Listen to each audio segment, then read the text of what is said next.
Pohon beringin tegaknya tinggi, kalau rendah menyapu bumi, menghibur aku, menolong aku.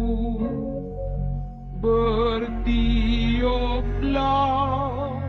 oh angin bayu, laju, laju, buaiku laju. Assalamualaikum. Apa khabar semuanya anak-anak Mak Jah, cucu-cucu Mak Jah yang Mak Jah sayang semuanya.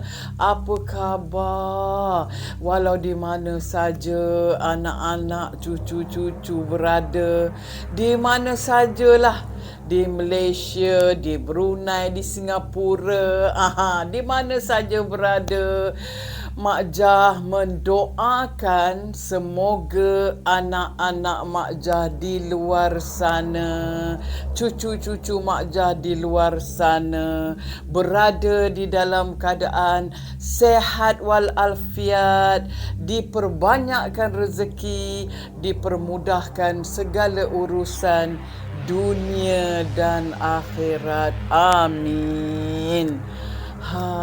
Itulah anak-anak Mak Jah dekat sini.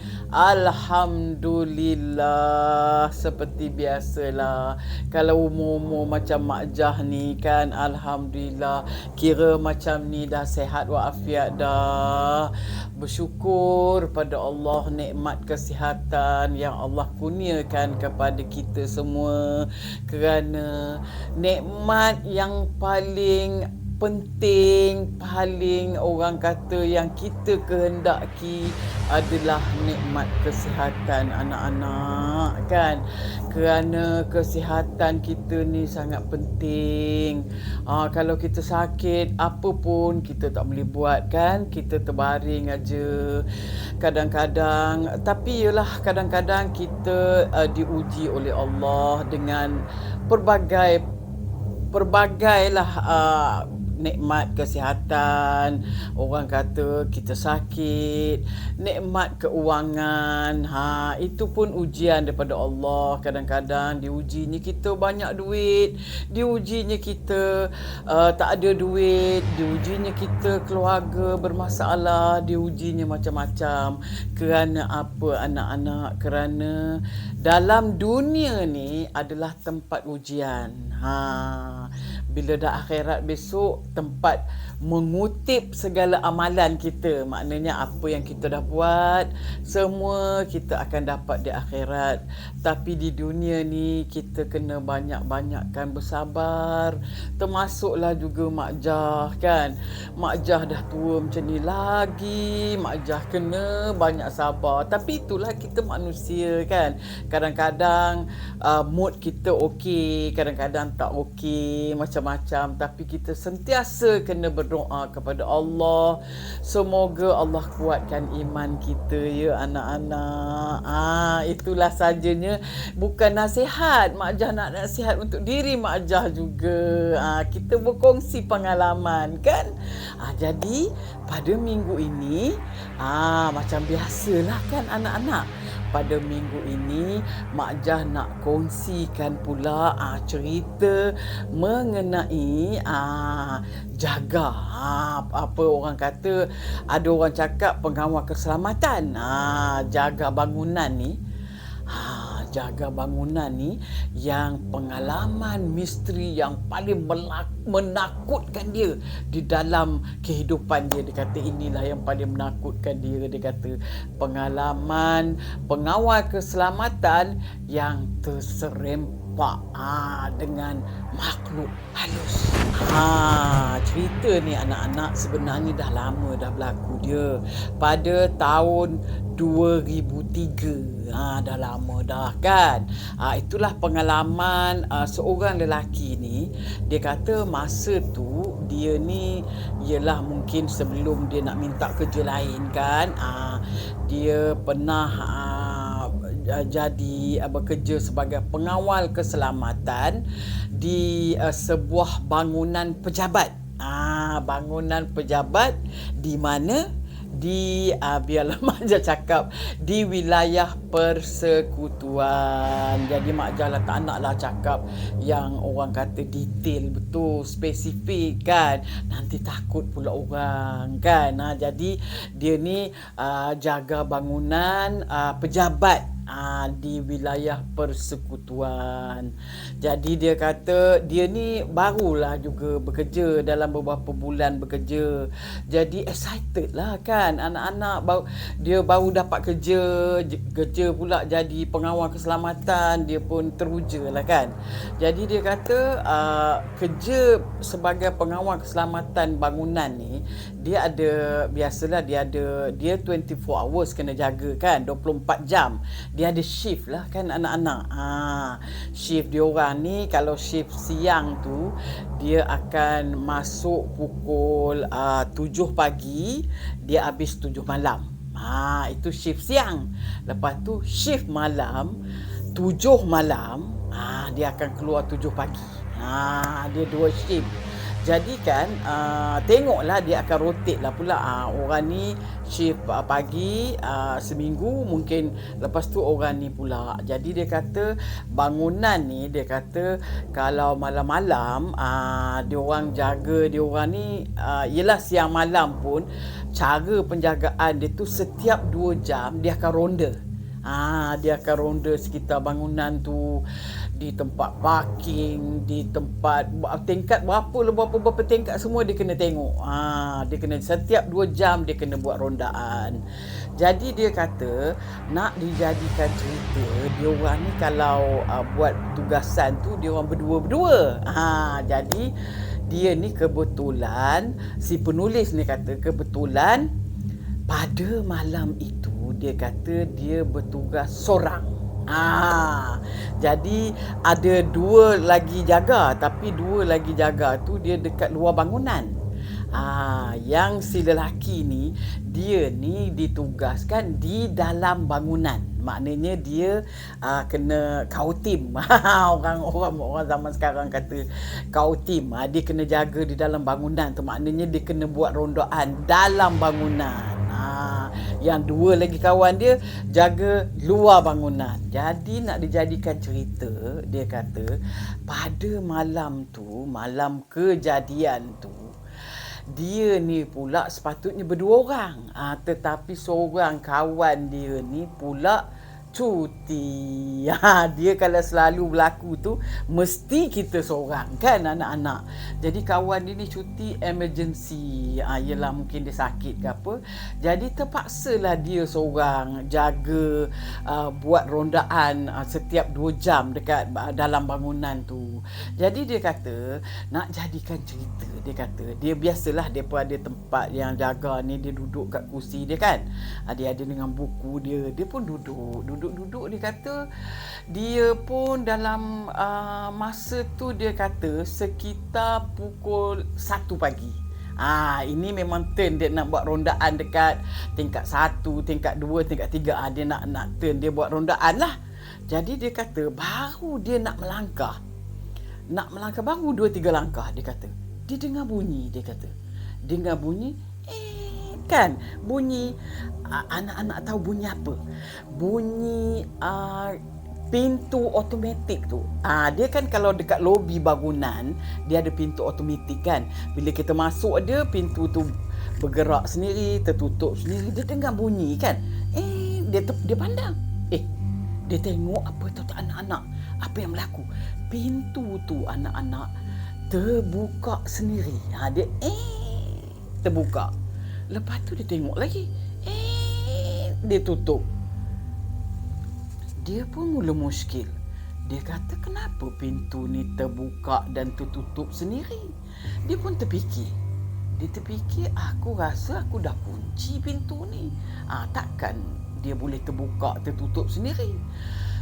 Macam mana ni, dia kata. Dia belum rasa cuak lagi tau anak-anak. Dia pun pergi cek. Dia tengok pintu tu berkunci. Lepas tu dia fikir balik.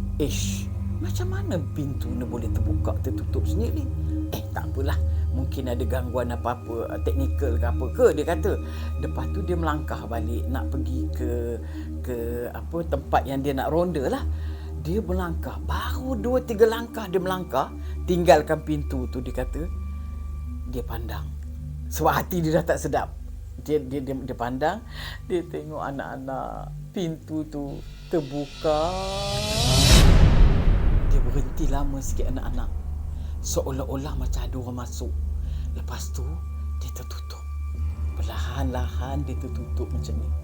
Anak-anak tahu dia dah mula seram sejuk lah. Dia kata jantung dia pun debar-debar. Siapalah pula ngacau malam-malam ni, dia kata. Memang dia confirm dia dah kunci pintu tu. Masya Allah, dia pun dah berdebar-debar. Tapi dia malas nak layan. Dia kata lantak dia lah. Ini memang gangguan lah. Dia kata dia dah tahu dah. Tapi hati dia dah tak sedap. Jadi dia pun tak peduli. Dia kata dia tak nak pandang lagi. Dia pun terus bergegas pergi ke tingkat 1 bangunan. Jadi dia kata dia pun naik tangga. Naikkan tangga, dia biasalah dia orang ni akan bawa lampu suluh apa semua kan. Dia pun pergi ke tingkat 1. Pergi tingkat 1. Tingkat 1 ni dia kata agak gelap. Dia tak berapa gelap. Tingkat 1 ni tak berapa gelap.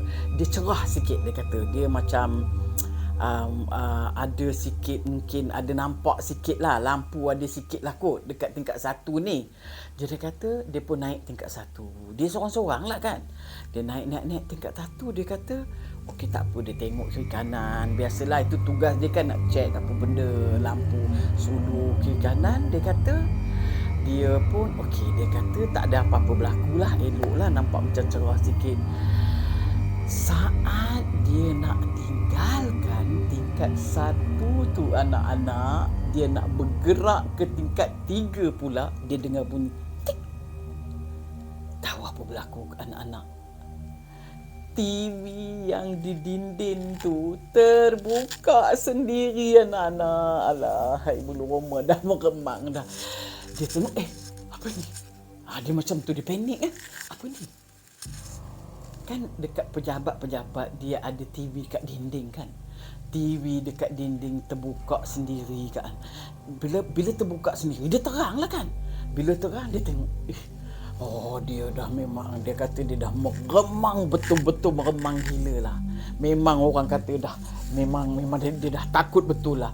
Dia kata dia pun cepat-cepat dia nak lari balik, bukan balik, dia nak naik ke tingkat 3. Dia kata dia pergi laju, pergi tutup Swiss yang TV tu. Dia terus bergegas naik ke tingkat 3. Dia pun naik ke tingkat 3 anak-anak. Lepas tu dia tutup lari. Naik tangga, pergi ke tingkat 3. Pergi, dia pun cek tingkat 3 ni gelap sikit, dia kata. Sebab apa tingkat 3 ni tak tahulah apa kan, tapi dia gelap sikit lah. Tetapi dia pun cek tingkat 3. Tapi tingkat 3 tak ada apa yang berlaku, dia kata. Dia pun cek. Tak ada apa. Dia pun relax lah kan. Lepas tu dia nak turun. Dia nak turun lah, dia kata.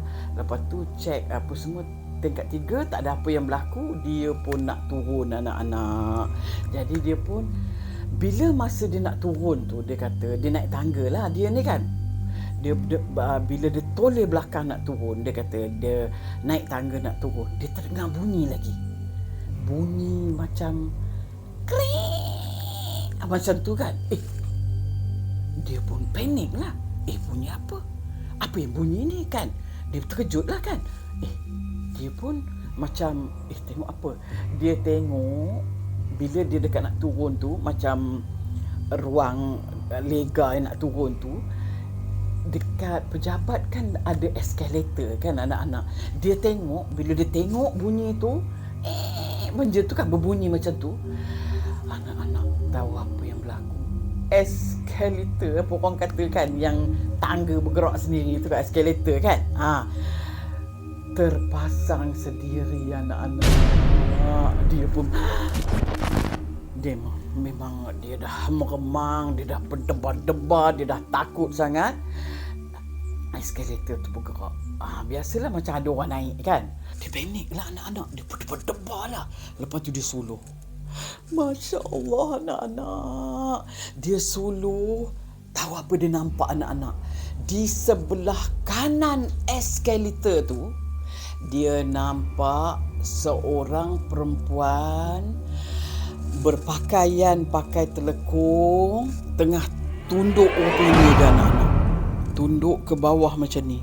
Muka dia tak nampak, dia kata, sebab perempuan tu pandang ke bawah macam ni. Kaku je macam ni, pakai telekung. Lepas tu sebelah perempuan ni, dia kata macam jenazah. Macam satu jenazah. Biasalah jenazah yang dah balut kain putih, macam pocong kan anak-anak. Jenazah dia kata yang dah dibalut dengan kain putih, tapi dia nampaklah muka dia. Dia kata dia kecil aja, dia kata jenazah kanak-kanak. Dia kata muka tak tahulah jantina dia apa. Yang dia kata umur dia agak muda, macam dalam 9-10 tahun. Betul-betul sebelah perempuan yang pakai telekung tu. Anak-anak bila dia tengok itu, anak-anak dia terus macam menggigil. Terus orang kata terlalu takut. Macam kita terlalu takut kan. Dia terus lemah longlai badan dia.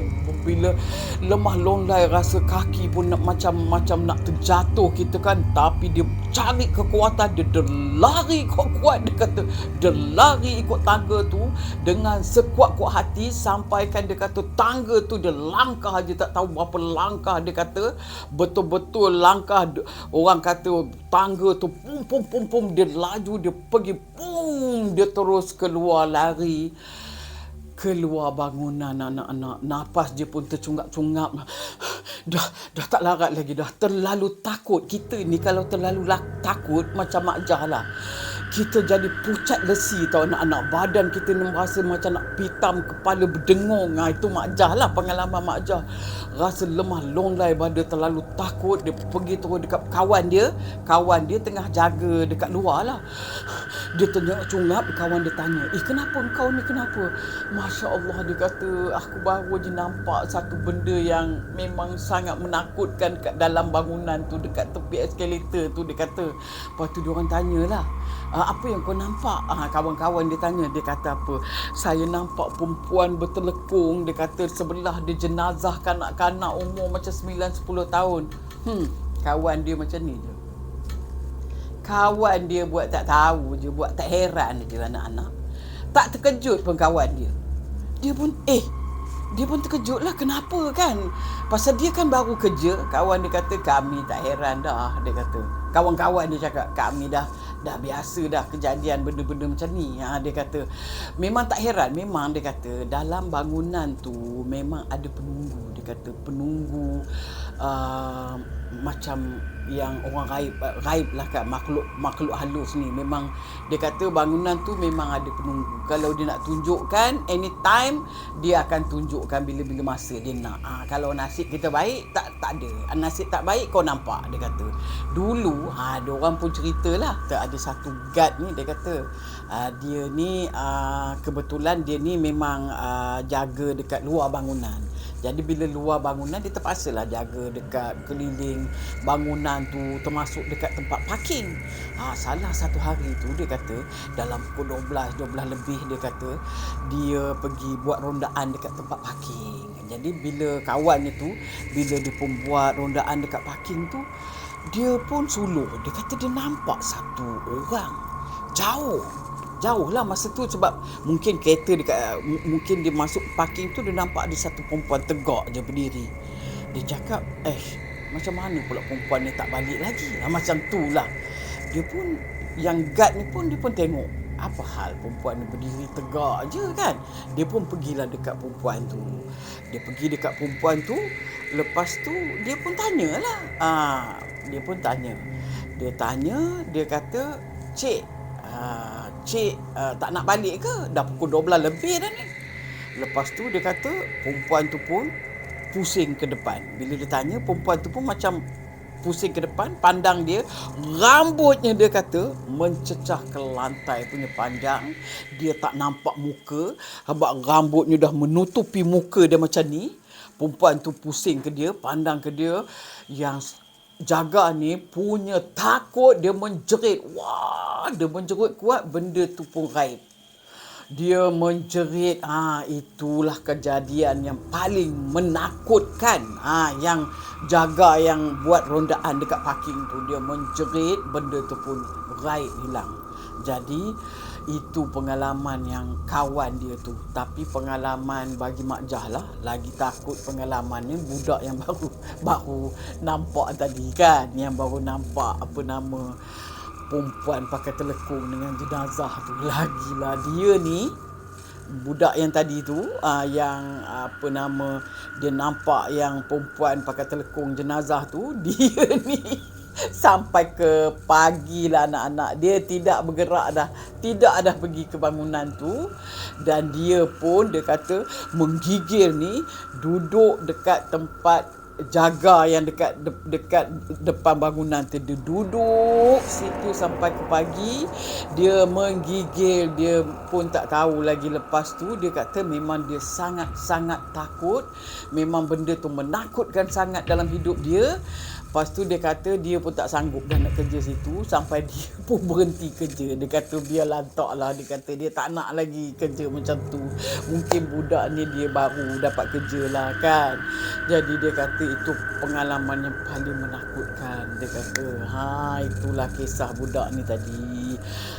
Lepas tu bayangkanlah orang-orang yang lain tu menghadapi benda tu setiap malam kan. Kalau shift malam, dia orang akan berhadapan dengan benda-benda macam tu. Jadi dia tak nak ambil risiko. Dia pun baiklah dia minta kerja lain. Dia pun baru beberapa bulan dia kerja, dia kata. Jadi itulah kisahnya anak-anak. Jadi kerja kita ni kadang mencabar. Macam kerja Mak Jah juga. Ada pengalaman ni kadang-kadang memang mencabar kita kan. Jadi itulah dianya. Pada minggu ini, inilah saja apa yang dapat Mak Jah kongsikan pada anak-anak semua. Mak Jah mengucapkan banyak-banyak terima kasih kerana anak-anak sentiasa mendoakan Mak Jah dan keluarga, sentiasa bagi semangat dekat Mak Jah. Jadi Mak Jah ucapkan mana yang bagi apa tu, orang kata ucapan kepada Mak Jah apa semua, kesihatan apa semua. Mak Jah ucapkan terima kasih banyak-banyak. Sayang Mak Jah. Terima kasih kerana mendoakan Mak Jah dan keluarga.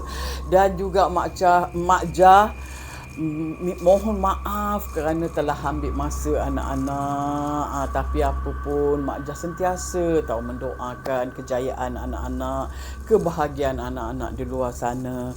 InsyaAllah anak-anak, sehingga kita berjumpa lagi di minggu hadapan dengan cerita seram yang lain pula.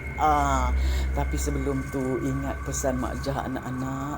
Kita hidup dalam dunia ni jangan leka, kerana ada yang memerhatikan kita setiap masa.